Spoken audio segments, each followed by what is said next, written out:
With the canceling of the third Java class, it was decided in the early 1930s that a third cruiser was necessary. With one in refit, this would ensure there were always two available to be sunk defending the East Indies. The Java design was clearly outdated, so a new one was drawn up. Many designs were looked at, but even though not part of the treaties due to economic situation, ultimately a small one was chosen.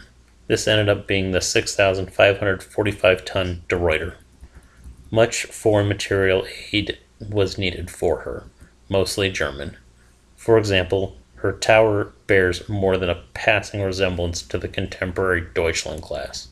To save weight and thus cost, extensive welding and aluminum was used. The main armament, as built, was weak, even as their assumed enemy, Japan, was building the Mogamis with 15 155mm guns.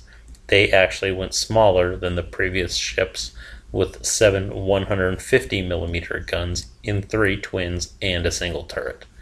The good news was, as opposed to the Javas, they were all on the center line, so at least they had the same broadside. Like most other Netherlands ships, while she had no heavy anti-aircraft guns, she did have the Bofors 40mm and used the Haysmere or stabilized mount. That was probably more than a fair trade as opposed to some heavy, slow-firing medium gun. It didn't have the hitting power, but I'll still take it.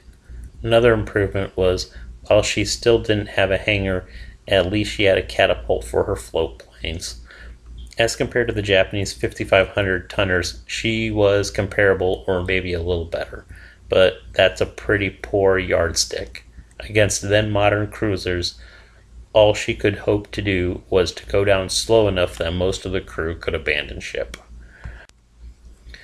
De Ruyter was started September 11, 1933, and was completed October 3, 1936.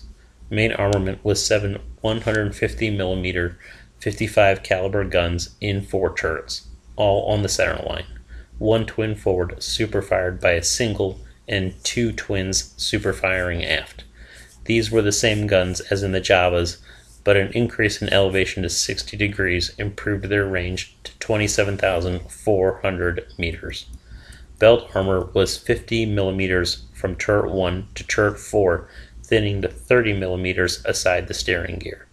The armored deck was 30 millimeters and topped off the side armor. 30 millimeter bulkheads formed the ends of the armored citadel. The turrets were 100 millimeters on the faces and 30 millimeters on the sides and roof. Barbette armor was 50 millimeter. The conning tower had 30 millimeters. Propulsion was provided by 6 boilers venting to 1 funnel. These provided steam to 2 turbines, each running propeller, for 66,000 horsepower. Maximum speed was 32 knots, and she had 1 rudder. 2 seaplanes could be carried and launched off the center line single catapult located behind the funnel, but again, she had no hangar. She had no major modifications. De Ruyter was in the East Indies in May 1940 and mostly stayed there escorting convoys until December 1941. On February 4th, 1942, in the Battle of Makassar Strait, the ABDA force came under air attack, but while Marblehead got damaged and Houston had her rear turret disabled, De Ruyter escaped any serious damage. On February 11th, she collided with the destroyer Whipple, but her damage was minor. On February 15th, the force was attacked by bomb-loaded Kates from the carrier Ryujo, but no hits were scored. On February 19th, she took part in the Battle of Badung Strait, but was unable to stop the invasion of Bali. At the February 27, 1942 Battle of the Java Sea, she was sunk by at least 1 long-lance torpedo.